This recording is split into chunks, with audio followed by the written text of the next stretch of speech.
Bismillahirrahmanirrahim. Assalamualaikum warahmatullahi wabarakatuh. Waalaikumsalam warahmatullahi wabarakatuh. Alhamdulillahirrahmanirrahim. Bersyukur kepadanya atas segala nikmat yang telah Allah berikan kepada kita semua. Alhamdulillah ala kulli hal.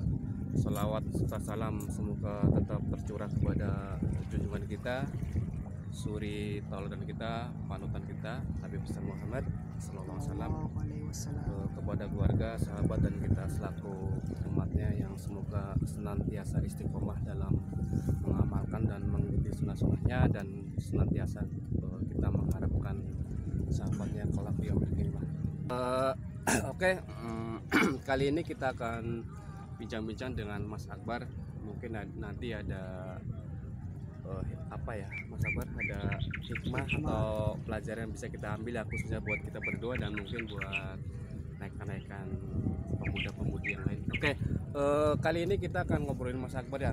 Kita akan mengorek dari beliau bagaimana dulu kita semua kan udah tahu ya, sekarang udah menikah. Kita akan sedikit minta berbagi bagaimana sih ketika dulu dia menjalani masa-masa jomblonya ya, sehingga pada akhirnya Allah pertemukan dengan jodohnya itu. Oke Mas Akbar, mulai saja pertanyaan dari saya gini. Kalau di anak muda zaman sekarang gini Mas Akbar ya, untuk menyikapi kata jomblo itu seolah-olah itu menjadi momok buat anak muda zaman sekarang. Ibaratnya ketika si A si B jomblo itu seolah-olah itu suatu aib, bahwa itu jomblo nggak laku gitu. Mas Akbar sendiri gimana dulu ketika menyikapi dulu Mas Akbar jomblo gitu, mendapat cemoohan, mungkin bukan cemoohan ya, kalau sadis, ledekan lah dari saya pribadi juga dulu sering ledek ya. Itu bagaimana sih Mas Akbar itu menyikapinya? Ya pasti kita tidak pernah terlepas ya dari gangguan manusia, dari lisan atau tangan manusia. Tetapi di samping itu ya kita harus sabar Mas menghadapi itu semua, menghadapi hujatan, menghadapi ledekan dari teman-teman kita. Ya namanya manusia, kita tidak bisa terlepas lah dari yang seperti itu gitu. Tapi di sisi lain kita harus punya prinsip gitu. Prinsip, kalau anak pribadi, anak itu memegang prinsip sebagai seorang laki-laki yang udah tau lah maksudnya mengenai masalah jomblo ya. Jomblo itu kan biasanya dikatakan sebagai yang buruk lah ibaratnya, nggak punya aib. pacar, suatu aib lah ya, nggak laku atau gimana. Tapi aneh memegang prinsip udah biarin aja, biarin orang berkata seperti itu, cuma baik, belum maksudnya nggak buruk lah di mata mereka yang awam gitu. Tapi aneh memegang prinsip seperti yang dikatakan oleh Allah itu kan, bahwa seorang yang berpacaran, jangankan berpacaran ya, kita memandang suatu wanita aja, kita itu harus menundukkan pandangan.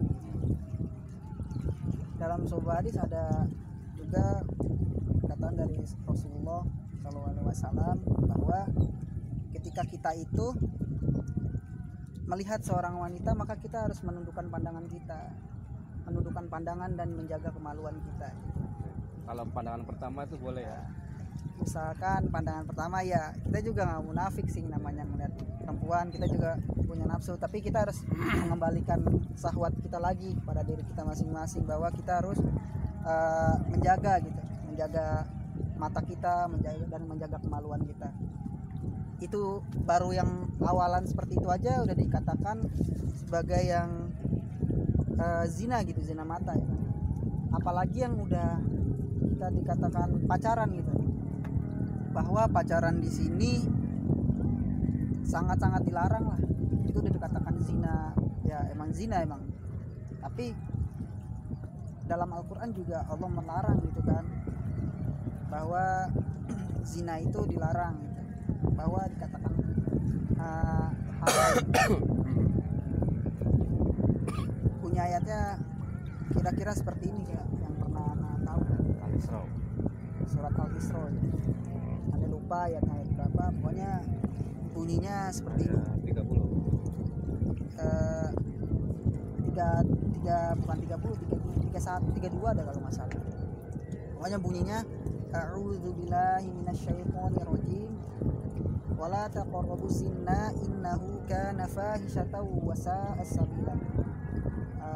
Janganlah kalian mendekati zina, karena zina itu perbuatan yang mungkar, lagi perbuatan yang keji. Allah melaknat orang-orang yang berzina. Seperti itu Mas Rahmat. Ya jadi gini ya, tadi udah Mas Akbar jelaskan bagaimana sih dulu ketika Mas Akbar menyikapi statusnya jomblo gitu.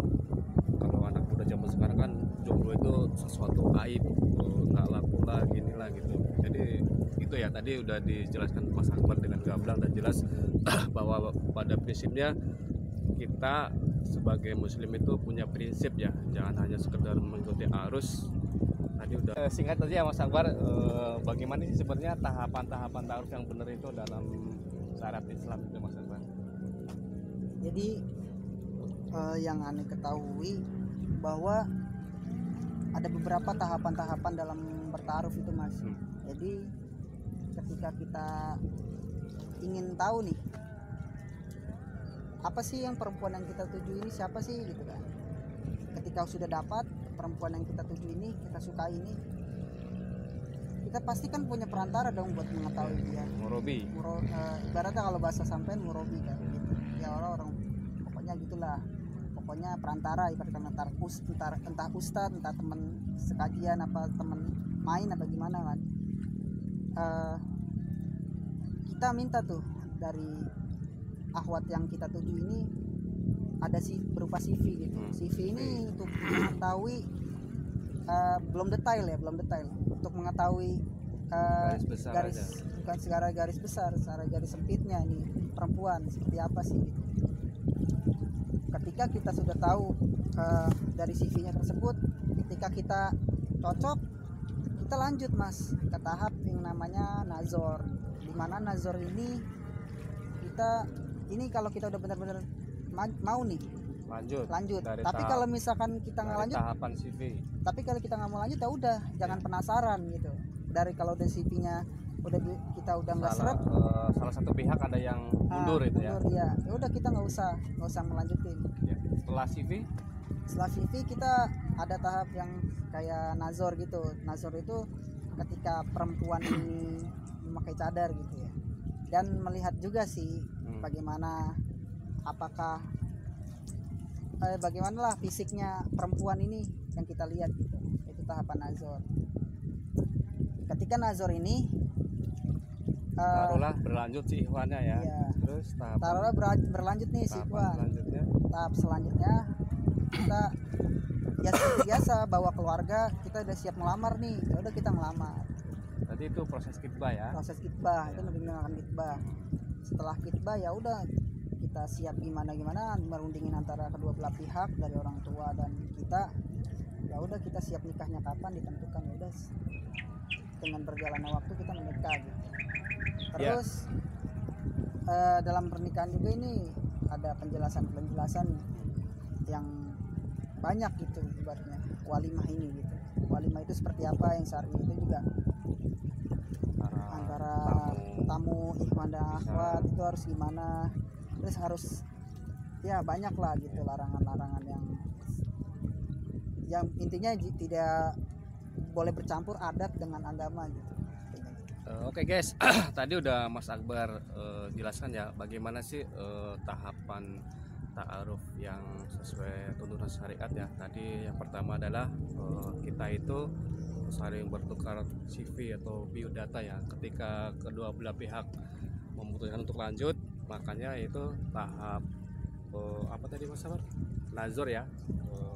Mungkin bagi yang bercadar atau ya nazor itu enggak cuma bercadar doang sih, mungkin yang enggak bercadar pun tetap mungkin dari ikhwannya ada kepentingan buat melihat, memastikan itu. Setelah nazar itu tadi tahapan kitbah ya Mas Akbar ya, tahapan kitbah, dan setelah kitbah itu sekalian menentukan tanggal walimah ya. Iya. mendapat tanggal walimah. Dan yang terjadi, yang paling penting itu nanti ketika walimah itu banyak juga ya tuntunan syariat mengaturnya, seperti yang tadi Mas Akbar jelaskan, antara tamu ikhwan dan akhwat dipisah ya kan, dan lain sebagainya. Oke guys, demikian obrolan kita dengan Mas Akbar terkait masalah bagaimana sih kita menyikapi jomblo. Buat teman-teman muda yang masih jomblo ya, jangan pernah malu dengan satu jomblonya, karena jomblo itu adalah pilihan, ya, bukan suatu aib. Nah tadi yang kedua adalah terkait masalah bagaimana sih ta'aruf yang sesuai dengan syariat Islam. Oke guys, semoga obrolan ini bermanfaat. Mungkin kita nanti bisa berlanjut di video berikutnya ya. Kita doakan semoga berkahan selalu bersama keluarga Mas Akbar dan Amin. kita semua. Assalamualaikum warahmatullahi wabarakatuh.